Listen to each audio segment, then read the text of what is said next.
Okay, you're up and running. All right, everyone. Well, welcome to this session. And Lily Konyn is going to be our leader. And we just thank you all for your attendance. We're going to keep track of your questions in Slack, so please feel free to post them up there. And then about 5 minutes before the hour, I'll jump on and just make sure everyone has their questions answered and we can get to the next session. So thanks so much. And Lily, take it away.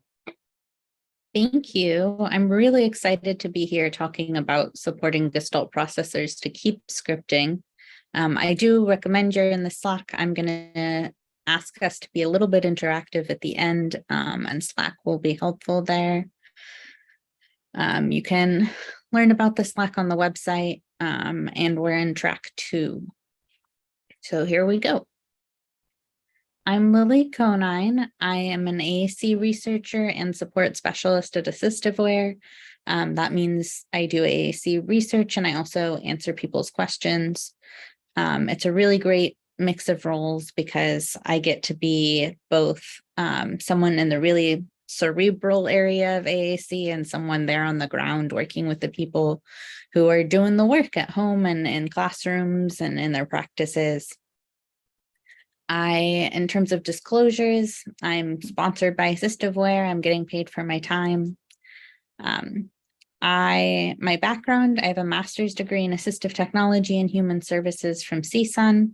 I'm a part-time AAC user and an autistic adult. And before I got my master's degree, I worked in classrooms as a paraprofessional and in adult group homes. I also have family members who are AAC users.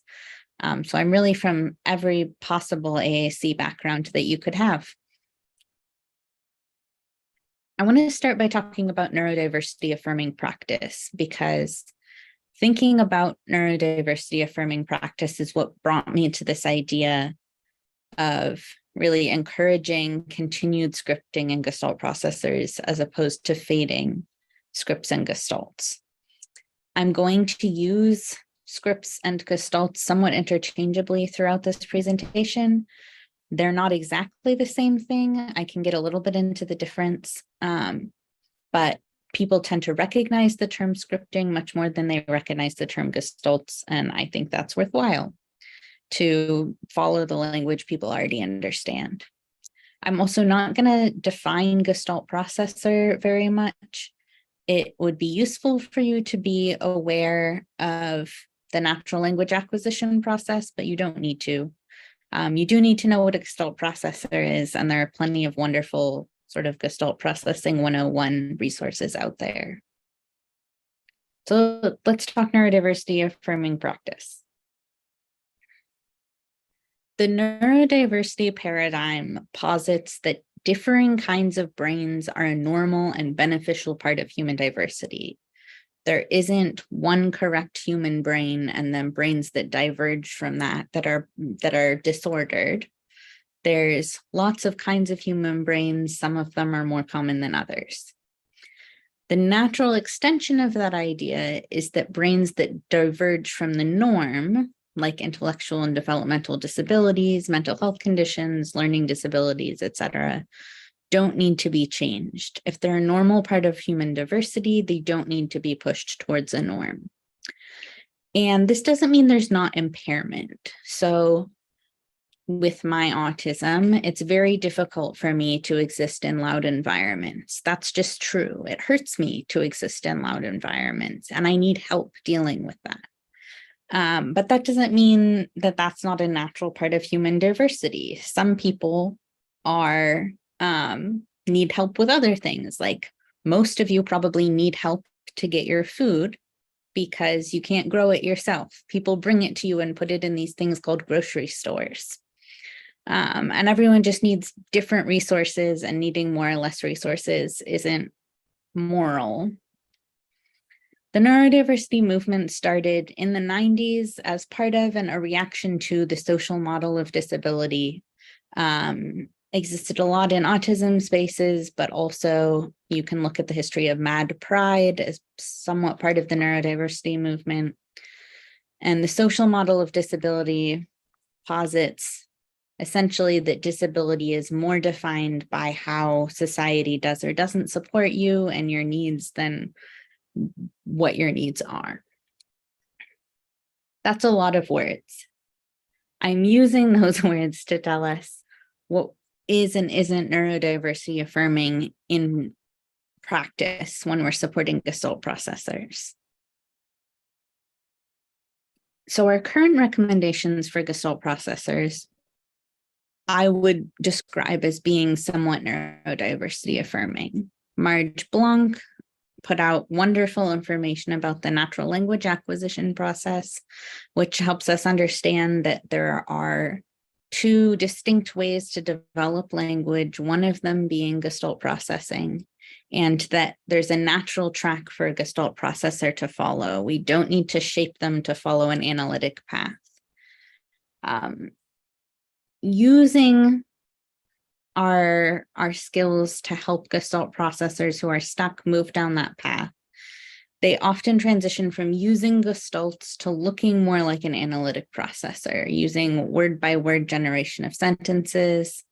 And at the end, as an analytic processor reaches the end of language development, the end of language development like that exists. And as a Gestalt processor moves into the later stages of language development, they start to look more the same. And the natural language acquisition process really encourages supporting scripting at the beginning. So offering more and more scripts, more and more Gestalts to help that person have enough language to further start to break it down into word-by-word generation. But that often means fading that scripting. And when we're modeling those new scripts to pick up, we're often choosing them based on which scripts are going to be easiest to break down into word-by-word later. What's really neurodiversity affirming about this practice is that people who follow the natural language acquisition sequence usually follow the child's lead in a play-based therapy, rather than sitting and doing flashcards or dictating, repeat after me. Therapists listen to those scripts and assume they serve an important purpose to the client. Someone following natural language acquisition therapy is not going to say, that's meaningless babbling, that's non-communicative. They understand that Gestalts are important. And those therapists are following this natural sequence of Gestalt language acquisition rather than trying to shove a Gestalt processor into an analytic suit. But there are a lot of ways that it could be more neurodiversity affirming. Yeah, slides. I will post them in the channel after the session. And I know this is so many words. I often, when I present, give a lot of information in hopes that you pick up some of it, rather than you come out of this with everything I've said memorized. Just a second, there's a loud noise. Loud noise over, okay. I couldn't do both things at once. So ways this could be more neurodiversity affirming. Therapists could recognize more that while they can teach skills, and those skills are really important, a Gestalt processor will stay a Gestalt processor.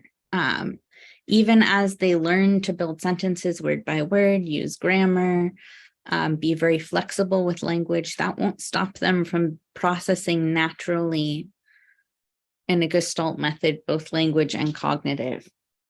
And when a therapist thinks of the important purposes that scripts serve, they don't have to assume that the purpose is going to be lost when that word-by-word generation emerges. My scripts serve a purpose for me, even though I can now form word-by-word sentences. And we don't just have to accept Gestalts. We can actively encourage the use of Gestalts, even as Gestalt processors move through the stages of natural language acquisition. Are other people experiencing a blurry video? Someone's asked in the Slack. It's clear on my end. Okay. Well, I hope that works out for that person, but hopefully other people's are clear. And I'll talk about what actively encouraging Gestalts mean.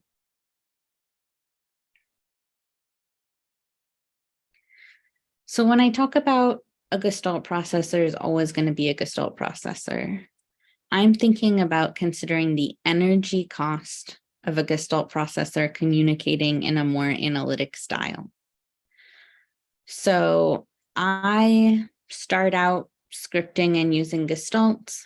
Over time, I learned that I can break those down and use word-by-word generation, but it might always be more difficult for me to put those words together than it is for an analytic processor. Just because I've learned a skill doesn't mean it doesn't take me more effort than it might take somebody else. And the benefits of learning to communicate by putting words together absolutely outweigh the costs overall. But that doesn't mean that the benefits outweigh the costs in every situation. I may be incredibly overwhelmed and fall back on my Gestalts. I might be trying to save my energy for later, and so I use more scripts and Gestalts. And so we want to try to reduce the cost overall of communicating. And think about how AAC might help mitigate these costs. I'm a part-time AAC user. There are lots of times when I'm speaking, I can only get scripts and Gestalts out. And when I'm using my AAC, word by word is fine. There are other times I can't get anything out of my mouth, and it's really helpful to have phrases on my AAC. It all super duper depends, which is why we want to make sure that we're keeping Gestalt processors in mind when we're thinking about energy cost, when we're thinking about who's an AAC candidate, which I really think everyone is, we're thinking about what types of communication we're teaching.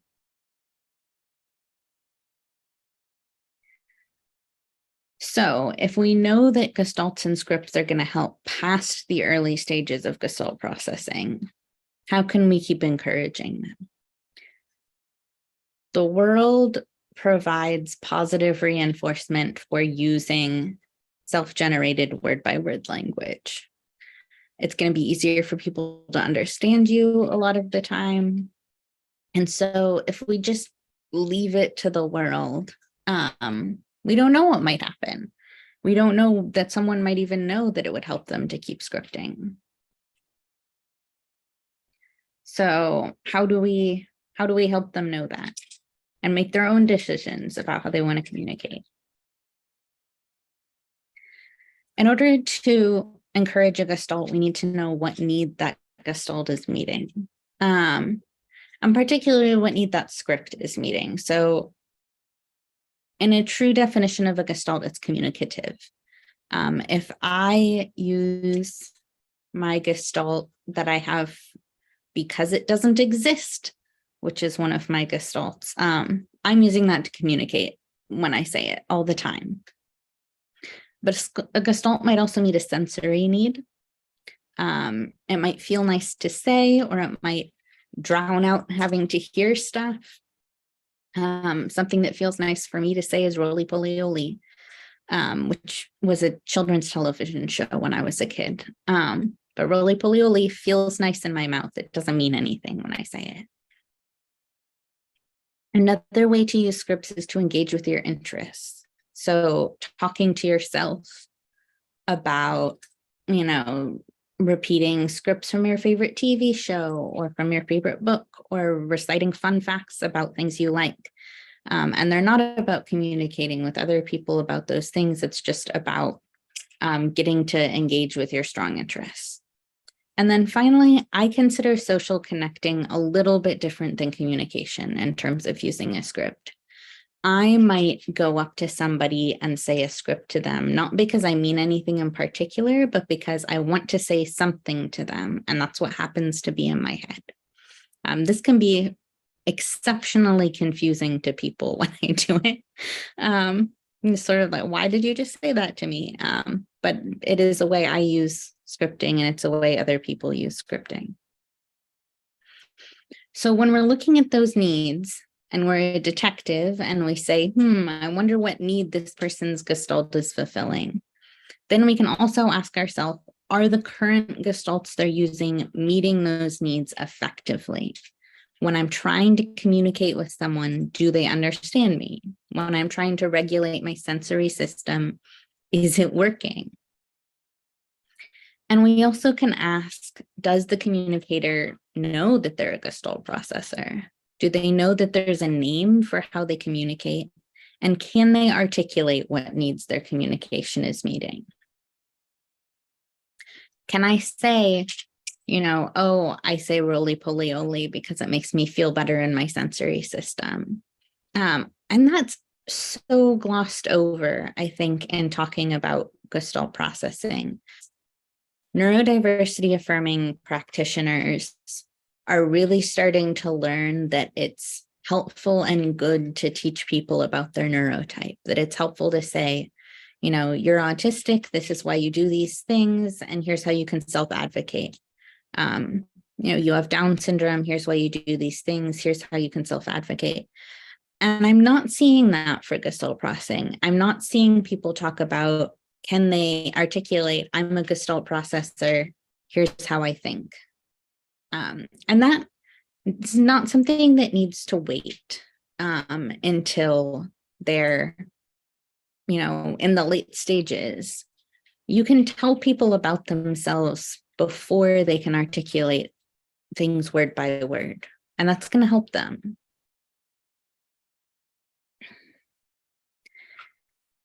And you can also help those even early communicators self-advocate for their own gestalts, particularly with AAC users.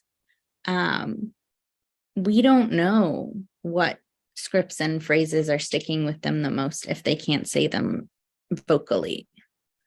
We don't know if this one part is really important to them from their favorite TV show or a commercial or something someone yelled once in their preschool. And so that's why it's so important to teach editing your own device and requesting edits to the device. I think everyone should have as a phrase in their device, add this to my AAC. I want that in my AAC. Especially because editing, while it's really important to teach, is tricky. And it's going to be much easier as you're first learning your AAC to ask someone else to do it most of the time. I do know some really amazing early AAC communicators who, copied, typed things into their AAC themselves as an editing practice, but more often it can be kind of difficult. And if you do one little thing misspelled, then it's all over. And that's if you can type at all yet. So learning to request edits to your own device is really important. And learning to explain what purpose the script is serving for you is not something that needs to wait. And it doesn't have to be a long explanation. Something I use all the time in my device is I have a button that just says, this reminds me of something. And that lets someone know that I'm about to use something from a television show and that I'm not just saying something very literal. Helping communicators self-advocate is also helping them learn to recognize times when they could add more tools to their scripting to meet their goals. That is really hard to phrase. What I mean is, if I understand my own communication enough that I can say, oh, I'm saying this because it meets my sensory system's needs, then that also helps me recognize that isn't working. Oops, like I'm trying this script to meet my sensory needs. It still isn't working. I need to go find another sensory tool. I'm reciting this full episode of Bones because I'm super interested in Bones, but it's not really working. Can I go watch an episode of it instead?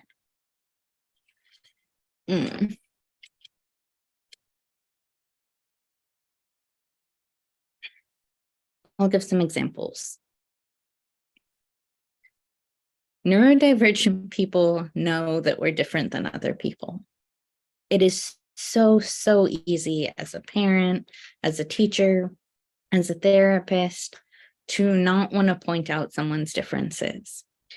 But without providing us information about our brains, you're letting other people label us and us to label ourselves in a much less kind manner than I'm a Gestalt processor. We're gonna think, oh, there's something wrong with me, I'm broken, I'm stupid. And none of those are helpful ways to label ourselves. And it's not helpful to hear our peers say, you're really weird, I don't want to talk to you. It's much more helpful to know, oh, there's something different about me, and that's neutral. And so making sure people have the words to describe themselves, to know that their scripting isn't meaningless, that it serves a purpose, and that they can self-advocate for themselves. It's kind of redundant, but that they can self-advocate is a self-esteem building tool. And we can integrate this with AAC. You can work together to identify any phrases that they might want to have either pre-programmed or to practice putting together word by word, to talk with others or themselves about their brains. This doesn't have to wait till they're generating word by word. You can create a list of, oh, here's some things I think you might like, and work together to sort it into, yes, I like this, no, I don't like this. I would not suggest starting, yes, I like this, no, I don't like this, sorting with something this complicated. This should be a regular practice in your life. Yes, I like this support worker. No, I don't like this support worker. Yes, I like broccoli. No, I don't like broccoli. Until this is just something you do, is yes, I like this. No, I don't like this. Someone might go, yes, I like this script saying, this is how I communicate. I like to talk about movies. And they might hate the script, I'm a Gestalt processor. Or the other way around. AAC is so slow. And so having these quick fires context for when someone doesn't understand why you're saying what you're saying is incredibly important. So how do we do the detective work of finding out what purpose the script is meeting? There are two sort of categories of needs that can get met. There's needs that are focused on others and needs that are focused on yourself. Some of those other focused needs are communicating messages to other people and connecting socially with other people, whether or not you're communicating a specific message with your Gestalt. A more self-focused need is sensory self-regulation, self-regulating by engaging with your interests and vocalizing an inner dialogue. Lots of people script or say their Gestalts to themselves quietly, and that's talking to themselves, just like you might talk to yourself with more conventional communication. An example of communicating socially with others that isn't communicating a specific message might be, a lot of people have these routine-based Gestalts or scripts where I say one part and then you say the next part, and then I say the next part and then you say the next part, or a sort of plain call and response where, I say Marco and you say Polo, etc.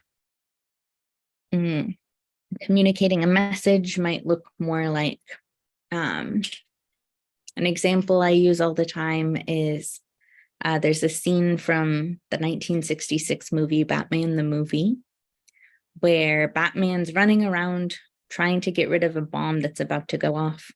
And he just keeps running into obstacle after obstacle. There's nowhere to put it. There's always, somebody in his way. And he says, some days you just can't get rid of a bomb. And that is something I'll say to communicate, wow, I'm coming up against a really frustrating problem and everything I try to do isn't working out. That's communicating a message. I'm saying oh, this situation is just like that Batman situation.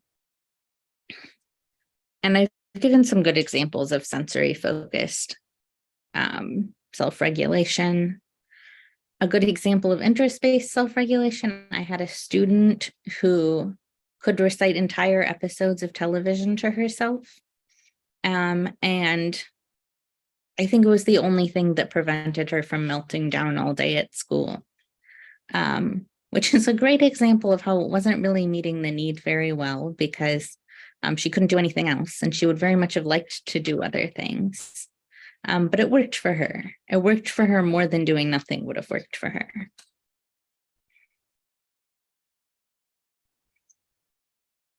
How can we identify an unmet need?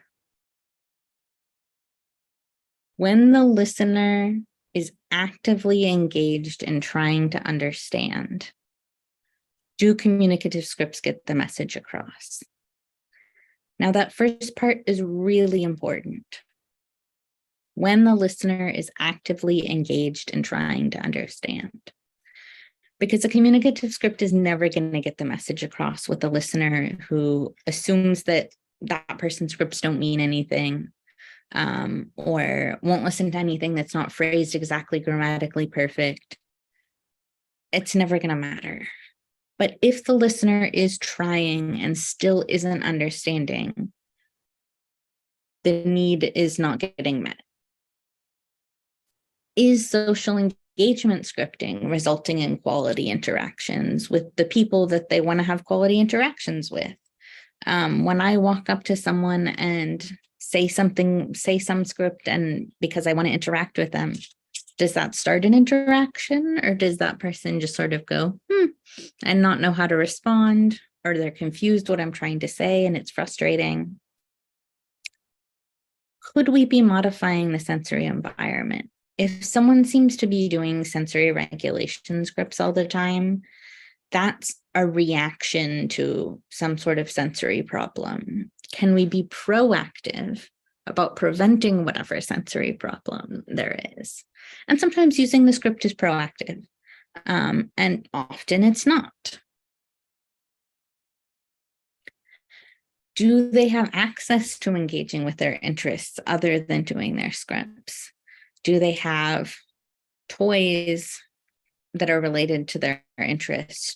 Are you able to modify therapy to relate to their interests? Are they able to watch the things they like to watch and read the things they like to read? And if their scripting is an inner dialogue, are they being frequently misunderstood? This most often is encountered when people think that you're trying to talk to them when you're just talking to yourself, particularly if you have issues with volume regulation. With AAC particularly, this is an issue because when I'm vocalizing, talking to myself, I can kind of mutter it, I can kind of put my head down. There's an affect to talking to yourself. There's not an affect to talking to yourself with AAC, particularly if you don't have the skill of turning it down, the volume down yet.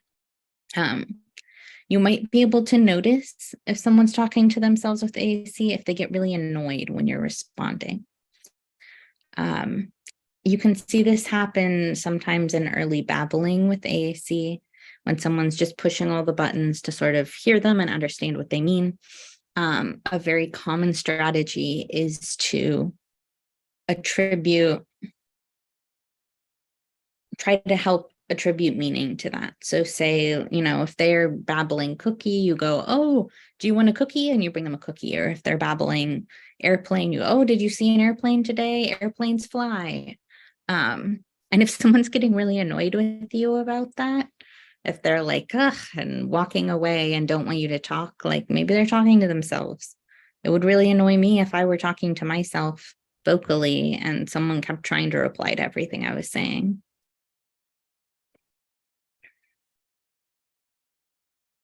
And then lots of times the scripting's meeting a need. Yes, okay, wait, I'm going to do this slide, but first I'm going to respond to this message in the Slack. Sarah says, as a parent of a Gestalt kid, I wish professionals like speech therapists would get that I, as a caregiver, engage with my kids' scripts a lot, and it can be fun.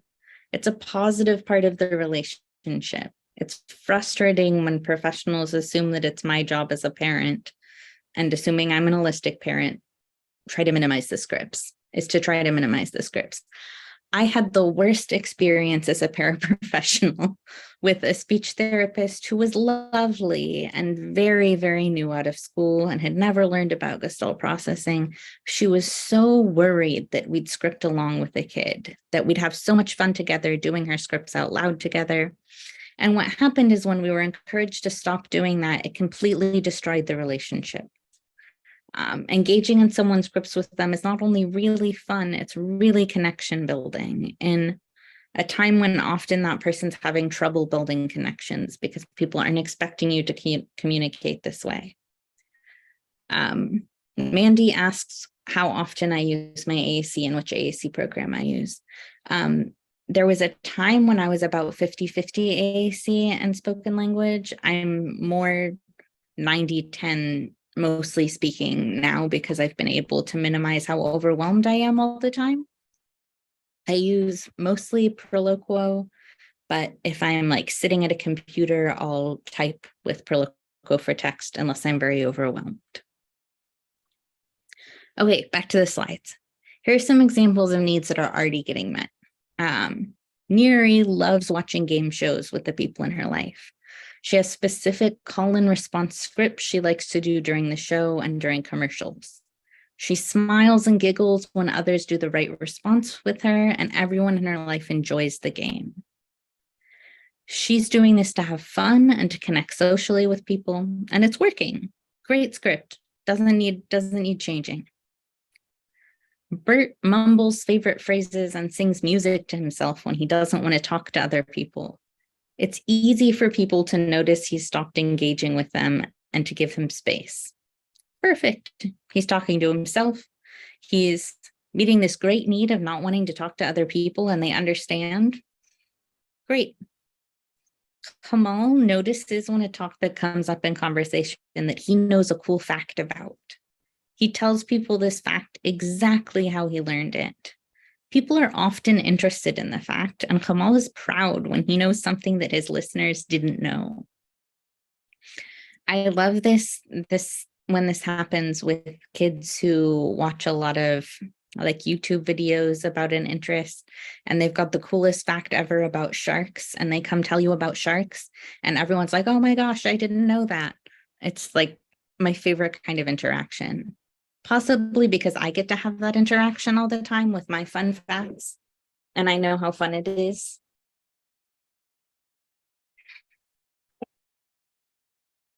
I will answer questions in the Slack, these questions in the Slack at the end. And then some needs aren't being met by scripts. Lenore loves to talk about SpongeBob and have people join in her SpongeBob scripts. She often walks up to people and starts to script about SpongeBob, but is disappointed when they don't reply.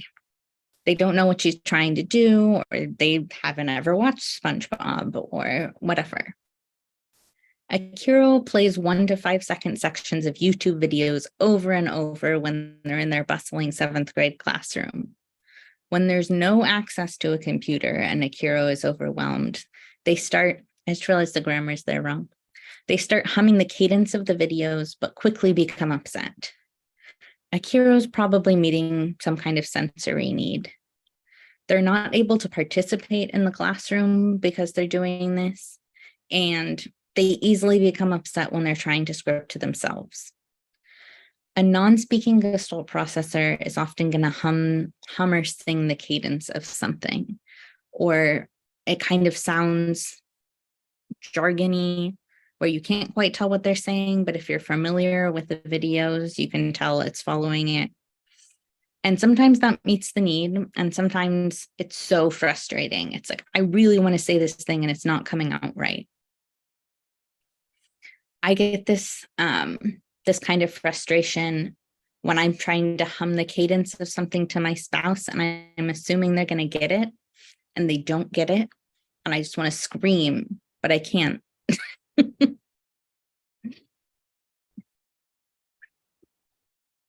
Mira types quotes from a variety of classic movies to communicate her thoughts and feelings on her AAC. While middle-aged people typically get her immediately, her peers don't understand and often take the quotes literally. It is so common for therapists to work so hard on understanding and working with a student and teaching the parents and the parents working with them that they forget that interacting with peers is one of the most valuable interactions we can have. So here are some examples of how we could meet those needs. Lenore, who is our SpongeBob enthusiast, is learning to use a symbol-based AAC app on a tablet. Lenore's dad offers a few different phrases that they can add together. And Lenore shows the most enthusiasm when they start trying, "Do you want to talk about SpongeBob with me?" And "This is my favorite part." I gave these two script examples because "This is my favorite part" is a Gestalt that might get modeled to as "This is such a great one to break down." In early stages of natural language acquisition, we say, here's a script that is both going to serve them now and later can get broken down into parts. The words "this" and "favorite" and "my" are super useful. The word SpongeBob is not super useful, but the script "Do you want to talk about SpongeBob with me" is perfect for Lenore. And she's able to walk up to people and say, "Do you want to talk about SpongeBob with me?" And then say the script, and they understand better. Akira's teachers try cutting out the audio from those sections of YouTube and adding them to a special playlist on a dedicated phone. Akira is able to listen and hum along without leaving their desk. They're able to keep participating in the classroom, listen to things the way they want them to sound instead of trying to hum to themselves. And that works a lot better. I had a student whose entire day at school changed when we started just giving him an iPod. You would never think at first to be like, I'm going to take a student in a classroom and have them wear headphones all the time listening to music. But it changed everything. And you can actually hear pretty well through headphones listening to music, depending on how loud they are and how insulating. Mira and her therapist work on learning to add her scripts to device buttons by herself. Remember I said that Mira typed all her scripts out? Mira teams up with her favorite teacher to start a classic films club in her transition program, where she shows all her favorite films. So when you learn to type, when you're typing your scripts, that's really, really slow. If you learn to put them on device buttons, you have more time to explain yourself, to say, "This reminds me of a favorite movie," and then play your script. And if your scripts are coming from things where other people don't have the context for them, like Mira's favorite classic films, it really helps to show other people the context. For AAC users particularly, I might know that my kid's favorite thing is Peppa Pig. In order for people to add scripts that are going to be meaningful to the device and recognize if my kid is humming or mumbling a script, they have to have seen Peppa Pig. And it's affirming and important to learn about those interests, even if I wouldn't normally go watch 10 episodes of Peppa Pig in a row. Do people watch Peppa Pig anymore? Yes, right? I know we're into Bluey now.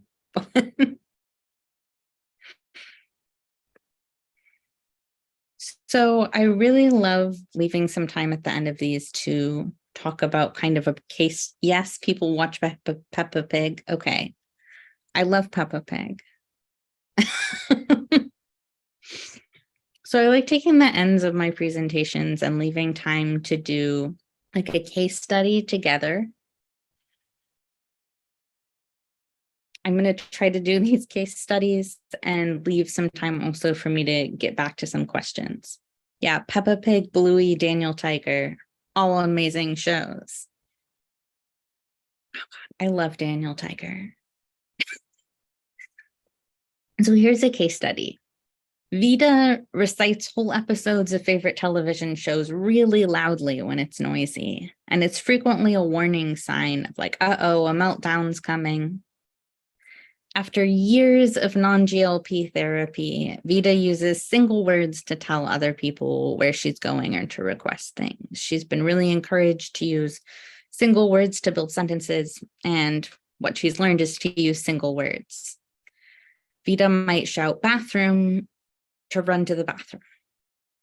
Vida has not been offered an AAC device, but she does really like computer and iPad games.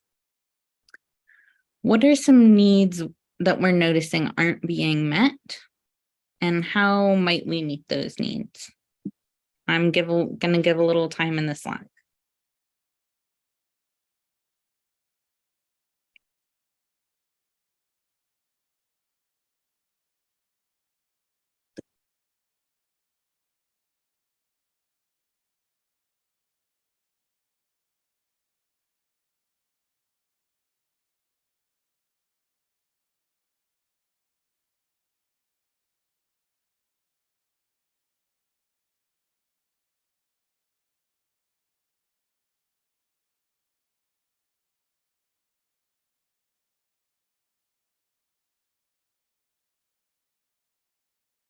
Yeah, so Jenna says there's no ability to tell other people that she wants them to join in.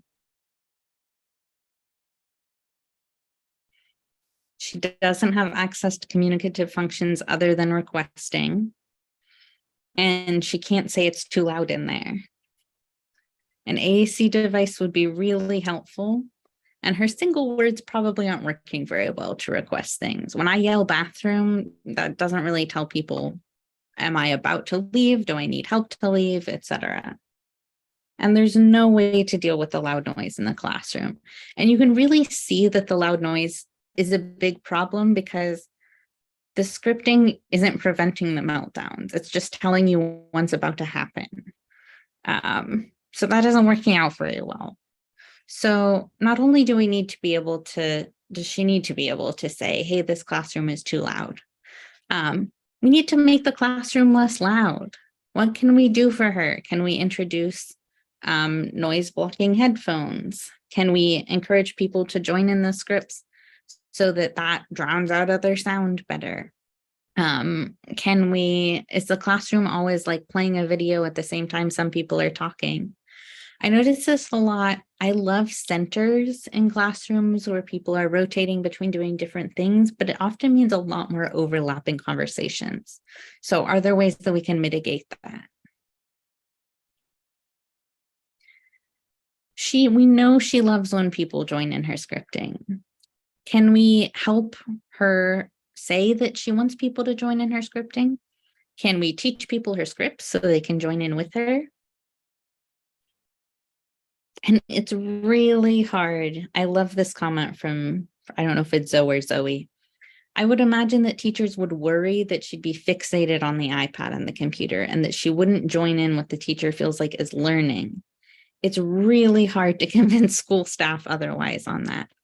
And that can be such a barrier for bringing in AAC if school staff already think someone is too fixated on the iPad or the computer to go, oh, we're going to give them more iPad time. And like, no. And so if we can start by seeing if she can be more engaged in the classroom by reducing noise, then that goes like, oh, look, our strategies are working. Something I want to say about those computer and iPad games, though, they both tell you the person already knows how to interact with an iPad, and they're a great source of scripts that you can build in right at the beginning. Sarah says, my life changed when I got noise canceling headphones and started bringing earplugs everywhere so I control things a bit if I'm in a noisy environment. Noise canceling headphones are everything. Personally, they're really difficult for me sensory wise, but for most people, they change so much. I want to switch to the next case study, but finish typing whatever you want to say. This is Silas. Silas uses single sentences from favorite books to communicate their feelings. It's often difficult for other people to understand unless they've also read the book. Silas mostly types on their AAC device to communicate analytically constructed utterances, but doesn't use the AAC device as much as they use vocal scripts. And Silas's parents are very enthusiastic about neurodiversity. They've shaped a strong sense of identity and pride in Silas about being autistic. What are some thoughts we have here?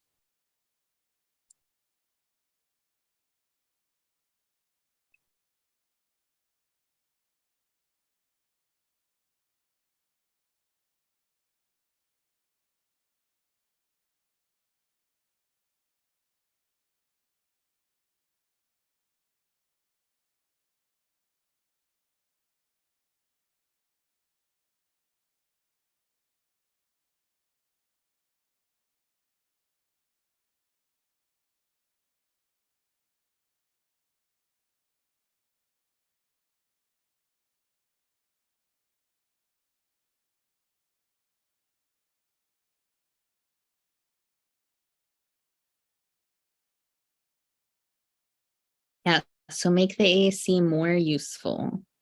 I love this example of peer story time sharing, where we read each other's favorite books as a group. This was a huge problem for me as a kid, that I script all the time from books in the way I imagine that they said it in the book, or the way somebody read it aloud to me, and nobody knew what I was talking about. Particularly, I wasn't reading the same kinds of books other kids my age were.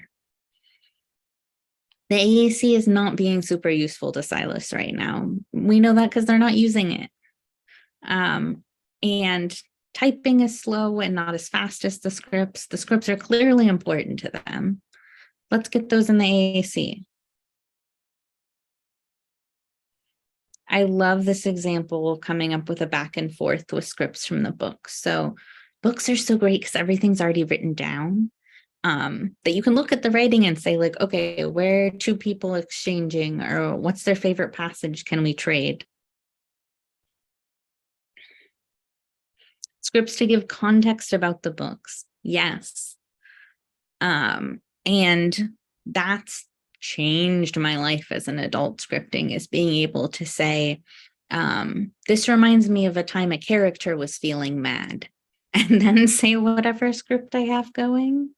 And that's a great thing to go in the AAC. This reminds me of a time that.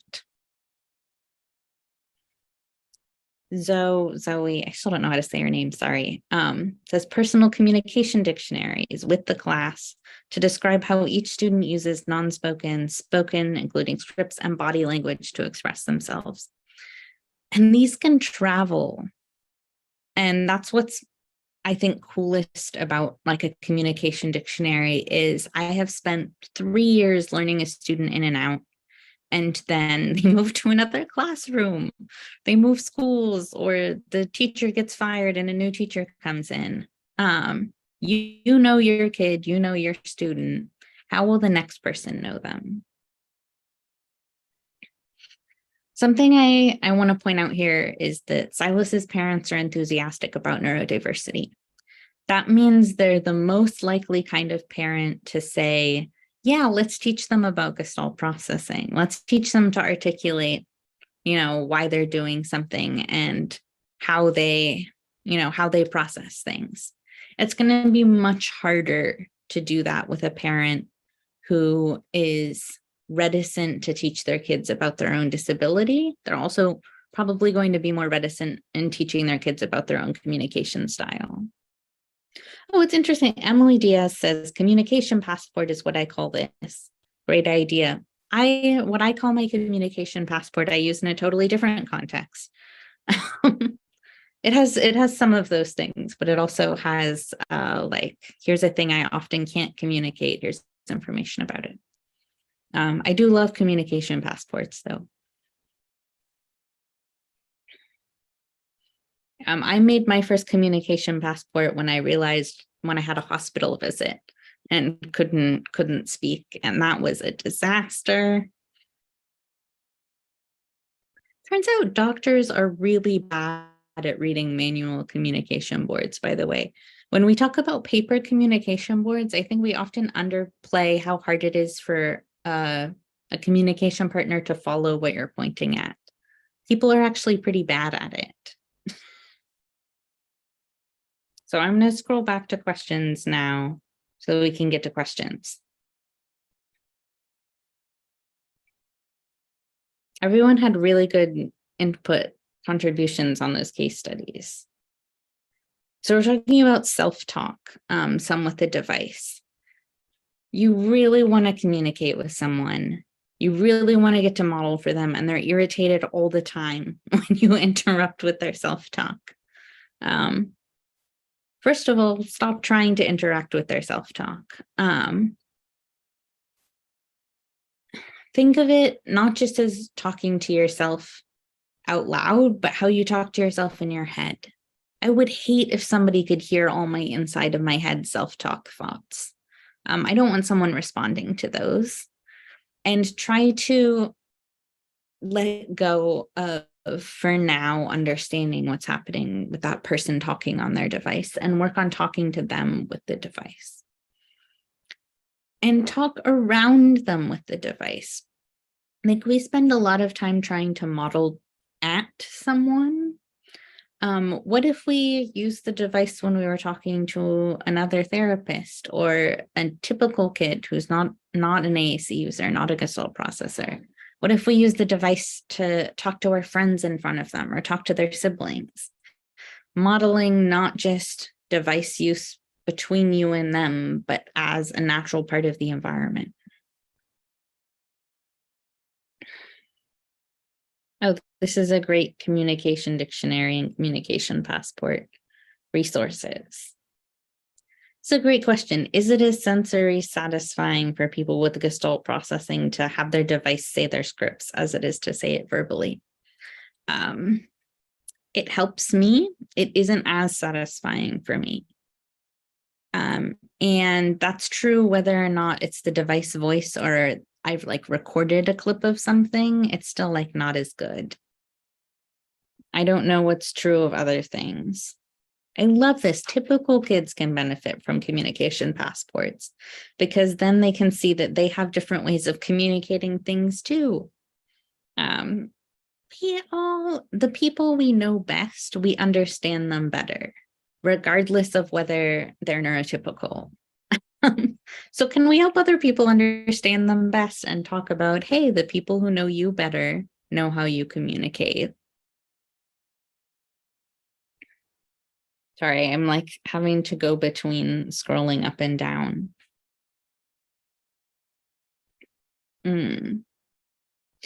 Yeah, how to encourage and support educators.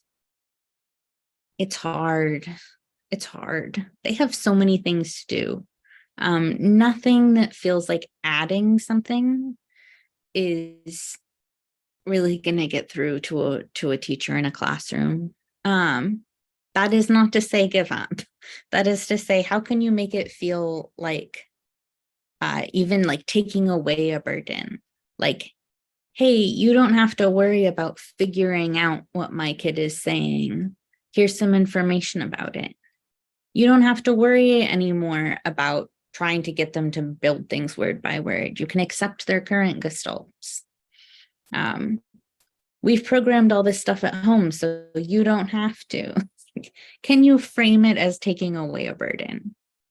And can you frame it as working into the lesson in some way?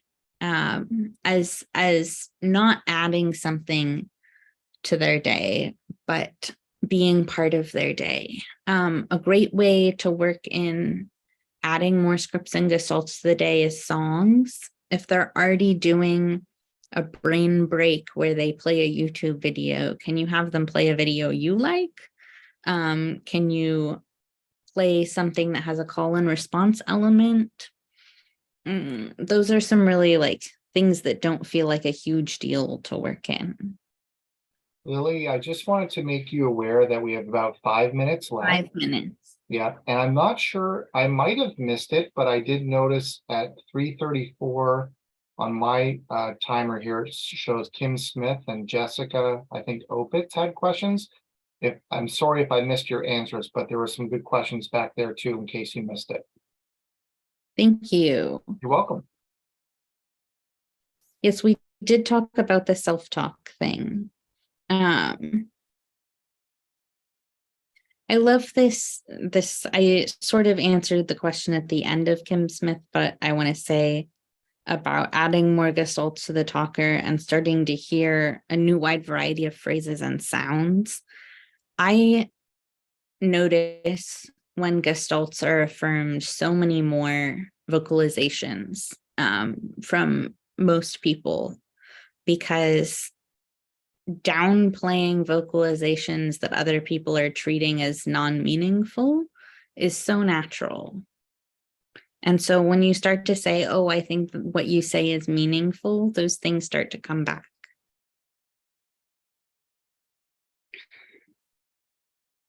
Yeah, it's really hard for teachers and clinicians to be open to AAC devices. Something that's not specific to Gestalt processors, but I think is just important for AAC in general, is showing people what a competent user looks like. Can you find some like videos of an adult user? And they don't have to look typical, but just like, look, this is what AAC can look like. This is where your student can reach.